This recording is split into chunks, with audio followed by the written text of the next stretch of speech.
आप सभी लोगों को राम राम। यदि भगवान में स्नेह प्रेम है तो हर चीज़ सुलभ है। यदि स्नेह प्रेम नहीं है तो कुछ सुलभ नहीं है। और एक बात आप सभी लोग जानते हैं कि बिना बुलाए कहीं पे जाना नहीं चाहिए, क्योंकि आप बिना बुलाए जाएंगे तो आपका मान सम्मान वहाँ पे होने वाला नहीं है। शिव जी समझाए बहुत पार्वती जी को कि आपको न्योता नहीं मिला है, आप अपने पिताजी के घर पे मत जाइए, लेकिन वो मानी नहीं।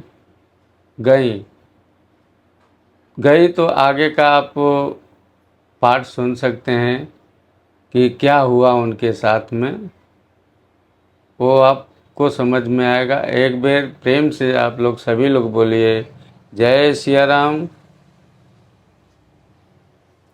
दक्षन कछ पूछी कुशलाता, सतई बिलो की जरे सब गाता। सती जाई देख्यं तब जागा, कतहु नदीक शंभु कर भागा। दक्ष ने तो उनके कुछ कुशल तक नहीं पूछी। सती जी को देखकर उल्टे उनके सारे अंग जल उठे। तब सती ने जाकर यज्ञ देखा तो वहाँ कहीं कहीं शिव जी का भाग दिखाई नहीं दिया। तब चित चढ़ाऊँ जो शंकर कहूँ, प्रभु अपमान समझूर दहूँ।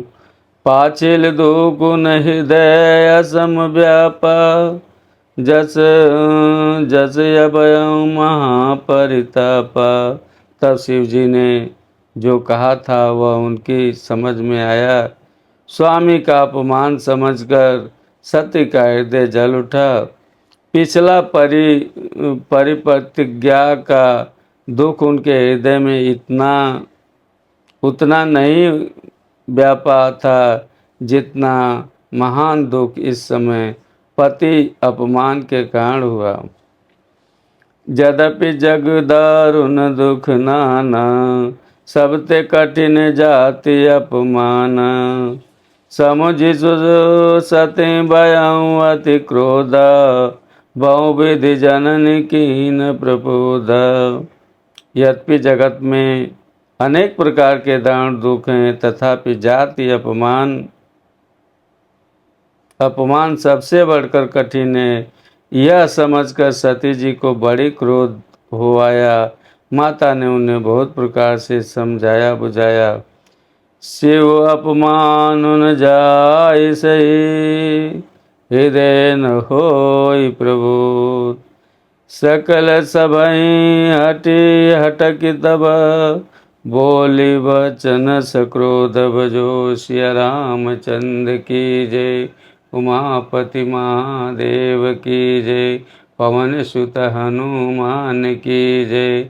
बोलो भाई सब संतन की जय। परंतु उनसे शिव जी का अपमान सहा नहीं गया। इससे उनके हृदय में कुछ भी प्रबोध नहीं हुआ। तब वे सारी सभा को हठपूर्वक डांट कर क्रोध भरे वचन बोली। सुनऊ सभासद सकल मुनिंदा, कहीं सुन जिन शंकर निंदा। सो फल तुरत लहब सब काहूँ, भली भांति पछताव बिताऊँ। हे सभासदों और सब मुनीश्वरों, सुनो। जिन लोगों ने यहाँ शिव जी की निंदा की या सुनी है, उन सबको उसका फल तुरंत ही मिलेगा, और मेरे पिता दक्ष भी भली भांति पछताएंगे। संत शंभु श्रीपति अपवाद, सुनिए जहाँ ता असिमर जादा। कटिय तास जीव जो बसाई, श्रवण मोदिन त चलिए पराई। जहाँ संत शिव जी और लक्ष्मीपति विष्णु भगवान की निंदा सुनी जाए, वहाँ ऐसी मर्यादा है कि यदि अपना बस चले तो उस निंदा करने वाले की जीभ काट ले, और नहीं तो कान मूंद कर वहाँ से भाग जाएं। जगदात्मा महेश पुरारी, जगत जनक सबके हितकारी। पिता मंदमति निंदते दक्ष शुक्र संभव यह देहि। तैपुर दैत्य को मारने वाले भगवान महेश्वर संपूर्ण जगत के आत्मा हैं। वे जगत पिता और सबका हित करने वाले हैं। मेरा मंद बुद्धि पिता उनकी निंदा करता है और मेरा यह शरीर दक्ष ही के वीर्य से उत्पन्न है। तजियऊ तुरत देह तई हेतु उर्धरि चंद्रमौल विष केतु। अस कह जोग अग्निति तनुजारा भयऊ सकल मकहाकारा। इसलिए चंद्रमा को ललाट पर धारण करने वाले विष केतु शिव जी को हृदय में धारण करके मैं इस शरीर को तुरंत ही त्याग दूंगी। ऐसा कहकर सती जी ने योगाग्नि में अपना शरीर भस्म कर डाला। सारे यज्ञशाला में हाहाकार मच गया। सती मरनु सुनु शंभुगन चले करन मखीस। यज्ञ विध्वंस बिलोक भृगु रक्षा कीनि मुनीश। भजो श्री रामचंद्र की जय। उमापति महादेव की जय।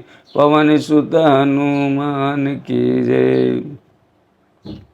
सत्य का मरण सुनकर शिव जी के गढ़ यज्ञ विध्वंस करने लगे।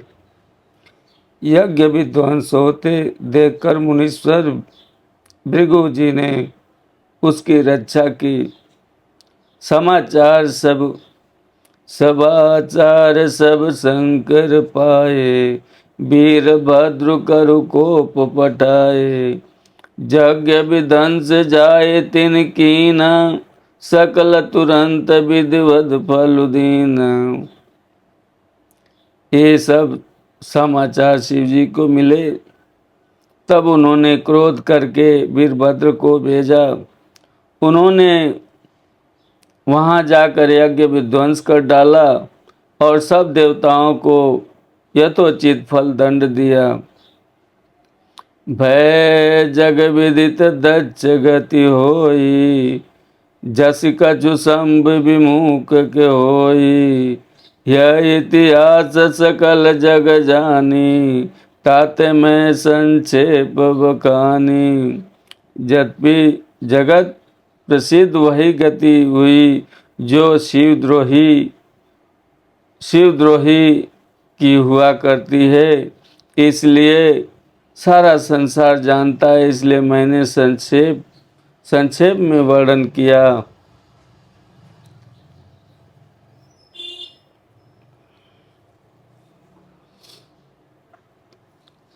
संक्षेप में वर्णन किया। सती मरत हरि सन बरु मागा। जन्म जन्म शिव पद अनुरागा। ते कारण हिम गिरि गृह जाहि। जन्म पार्वती तनु पाहि। सती ने मरते समय भगवान हरि से यह वर मांगा कि मेरा जन्म में शिव जी के चरणों में अनुराग रहे। इसी कारण उन्होंने हिमाचल के घर जाकर पार्वती के शरीर से जन्म लिया। जब ते उमा शैल गृह जाई। सकल सिद्धि संपत्ति चाई। जाता मुनिन सुआश्रम कीने। उचित बास हिम भूधर दीने। जब से उमा जी हिमाचल के घर जन्मी तब से वहाँ सारी सिद्धियाँ और संपत्तियाँ छा गईं। मुनियों ने जहाँ तहाँ सुंदर आश्रम बना लिए और हिमाचल उनको उचित स्थान दिए। सदा सुमन फल सहित सब ध्रुव नो नाना जात। प्रगति सुंदर शैल पर मनिया कर बात। बजो सिया रामचंद्र की जय। उमापति महादेव की जय। पवन सुत हनुमान की जय। उस सुंदर पर्वत पर बहुत प्रकार के सब नए नए वृक्ष सदा पुष्प फल युक्त हो गए और वहाँ बहुत तरह के मड़ियों के खाने प्रकट हो गए। तो आज के पाठ यहाँ पे जो है समाप्त होती है और कल जो है आगे का पाठ चालू होगा। आप लोग सती जी का वर्णन सुने कि उनके साथ में क्या क्या हुआ, और फिर इतना होने के बाद में भी भगवान जो है उनको वरदान देते हैं, जन्म जन्मांतर का रिश्ता बनाते हैं। तो आप लोग प्रेम से बोलिए जय सिया राम, जय सिया राम।